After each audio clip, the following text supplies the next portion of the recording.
Okay, question 5. Precursors for Aripiprazole or Abilify. Now, since we just did the prior question with a piperazine in it, shouldn't surprise you to see them. What would surprise you is how many things they appear in. That six-membered ring with two nitrogens is a very, very common linker in pharmaceuticals. Geometrically, that kind of makes sense. It's a chair, and you can hold things at a specific angle, but it's still makeable, a little easier than doing carbons in those places. So, okay, but they are enormously common in looking at pharmaceuticals. So being able to put them in place without having it made beforehand, like the previous example, where we just took that ring and attached it to something on its own, now we're going to look at how we make it when it's not there. So we can't directly attach nitrogens as a means to an aromatic ring. We probably could with like a diazotization, but your book doesn't cover that, and we're not going to go there.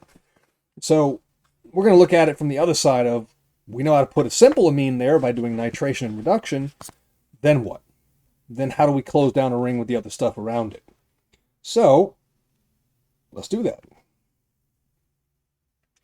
So starting from orthodichlorobenzene, in terms of what we've done this semester, we know how to put a nitro in place.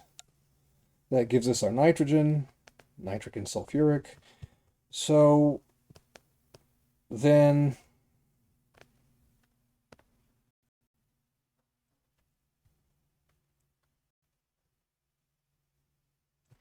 we would get this,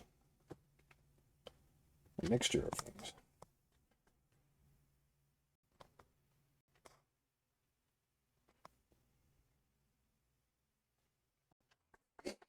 Now, right there, we're a problem.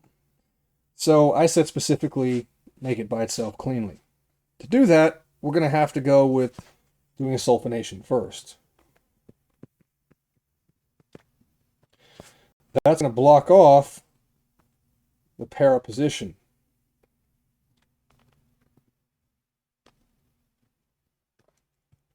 Like this.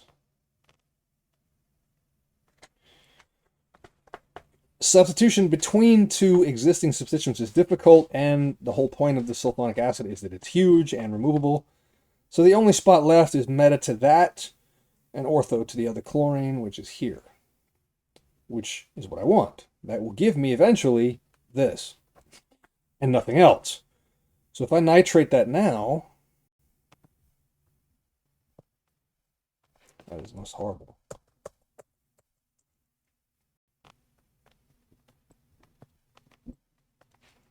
Then I'm getting a single product, single regioisomer, no lost material. I'm getting this, which then I can hydrolyze to this.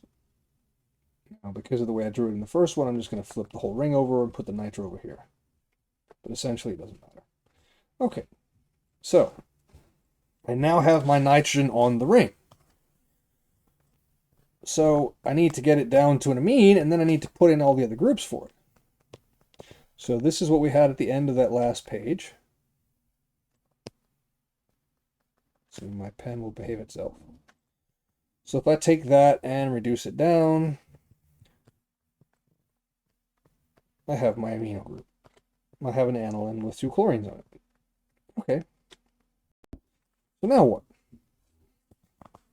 I need a chain I can put around that thing that has another nitrogen 2 carbons away and loops back around to this one. Again, 2 carbons away. So we can think of a couple of different ways of doing that. Several of them are problematic, but I don't expect you to know all of that. So the way that it actually is done industrially is this. Is that I start with something that has the 2 carbons and alcohols on the end. And hydrochloric acid.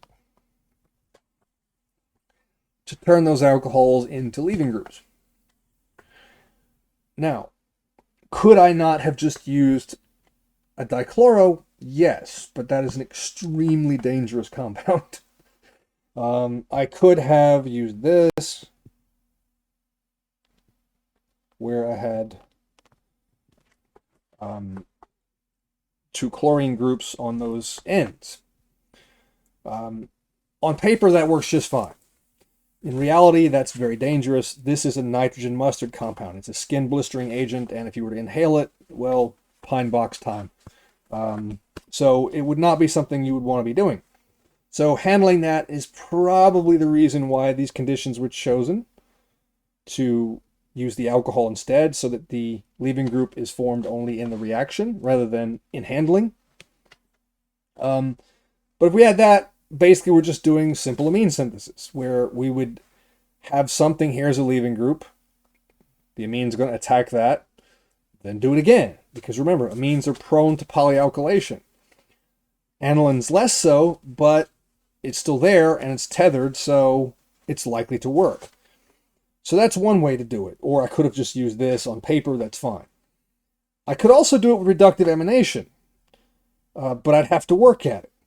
So if I wanted to do reductive emanation there, I have a couple of options. It's not as clean looking, but it's not impossible.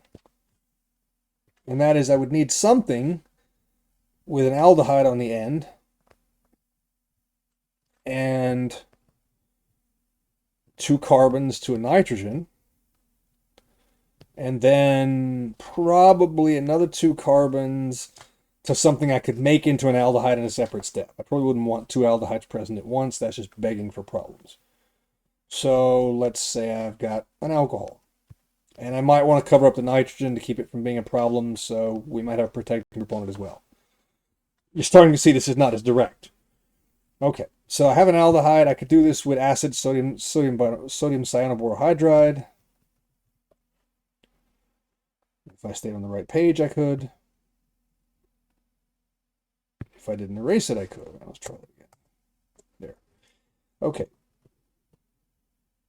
So I could then get 1 carbon, 1 chain in place.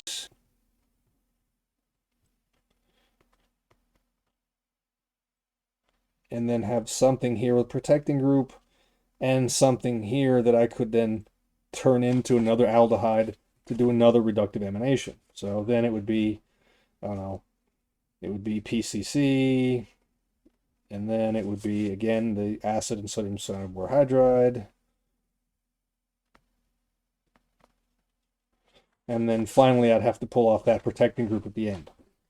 That might not be strictly necessary, but depending on concentration, you could also do a reductive emanation there, so you might not want that present. Whether you could make this precursor reasonably is a different question. So, again, this is us thinking out loud on paper. We could also have done it as an amide and reduce it from there. So we could also have gone with something that would have given us this.